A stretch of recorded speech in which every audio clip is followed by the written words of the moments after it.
რომ დავშორდე რას იზამს. ხშირად მეკითხებიან ხოლმე როცა მოდიან პირად კონსულტაციაზე, მინდა დღეს ამაზე გავაკეთო საჯარო გაშლა, რომ დაშორდეთ რას იზამს თქვენი ჩაფიქრებული ადამიანი. იფიქრეთ თქვენი ჩაფიქრებული და საკუთარ თავზე და ორ ვარიანტს ამოვიღეთ და ვნახოთ, აბა რას იზამს თქვენი ჩაფიქრებული, რომ დაშორდეთ. პირველი ვარიანტის შემთხვევაში რას მოიმოქმედებს, მეორე ვარიანტის შემთხვევაში რას მოიმოქმედებს თქვენი ჩაფიქრებული, რომ დაშორდეთ. აბა შეხედეთ კარგად პირველი ვარიანტი, მეორე ვარიანტი. დავიწყოთ პირველი ვარიანტის შემთხვევაში. პირველ ვარიანტთან ვიტყვი, რომ ეს ადამიანი უკან მოტრიალდება, რომ დაშორდეთ, დაიწყებს აქტიურობას, გადმოდგავს ნაბიჯებს, გააქტიურდება, იმიტომ რომ არის ძალიან პრინციპული და ძალიან ჯიუტი და არ უნდა საკუთარი პოზიციების დათმობა და საკუთარი თავის დათმობა. შეიძლება რაღაც მომენტში ეგოიზმზე და თავმოყარეობაზე ფეხის დადგმას გავდეს თქვენი მხრიდან ამ დაშორების ნაბიჯის გადათმა და ამიტომ ის აუცილებლად მოტრიალდება თქვენკენ.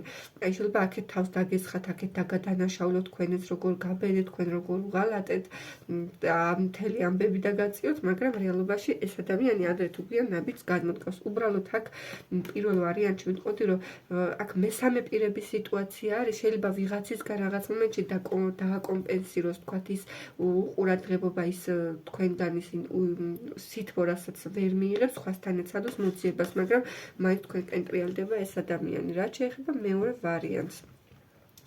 მეორე ვარიანტი დაიწყოს ფიქრს, ჯერ გაურკვევლობაში იქნება საერთოდ ეს როგორ გაუბედეს და როგორ დაემართა, რომ მას უარი უთხრეს და მას იგი მიატოვეს და დაშორდნენ. მერე დაიწყოს უკან მოტრიალებას. ადამიანი ცოტა ემოციებშია და ემოციური პიროვნებაა და გრძნობებით მოვა თქვენსკენ. ორივე ვარიანტის შემთხვევაში მოდის ადამიანი. უბრალოდ იქ პირველ ვარიანტში უფრო ხისტი ენერგიებით მოდის. მეორე ვარიანტში შედარებით რბილი და ცოტა ნელია, მაგრამ მოვა. ანუ ეს ადამიანი შეიძლება თქვენს გარეშე ცოტა დეპრესიაში ჩავარდეს, ცოტა მოიწყინოს, აი ძალიან ჭირდებოდეთ ემოციური მხარდაჭერის კუთხით, ემოციების თვალსაზრისით და გადმოდგავს უკან ნაბიჯებს და მოვა ემოციურად შეიძლება თავი შეგაცოდოთ, აი მე ძალიან ცუდად ვარ უთქვენოთ, აი ძალიან გამიჭირდეს და ვერ ვარ ბედნიერი და მე შენ ჭირდები და ემოციებით მოდის, რომ თქვათ, რომ აი მე სერიოზული და მნიშვნელოვანი შემოთავაზებით მოვა ეს და აი მე ესეთი არა, აი პირიქით შეიძლება თავი მოისაწყლოს, რომ აქეთ ტირილი დაიწყოს, არ მიმატოვო, არ დამშორდე, აქეთ მანიპულაციებს ეცადოს მაგ კუთხით. თუ მოგეწონათ ვიდეო, დაალაიქეთ.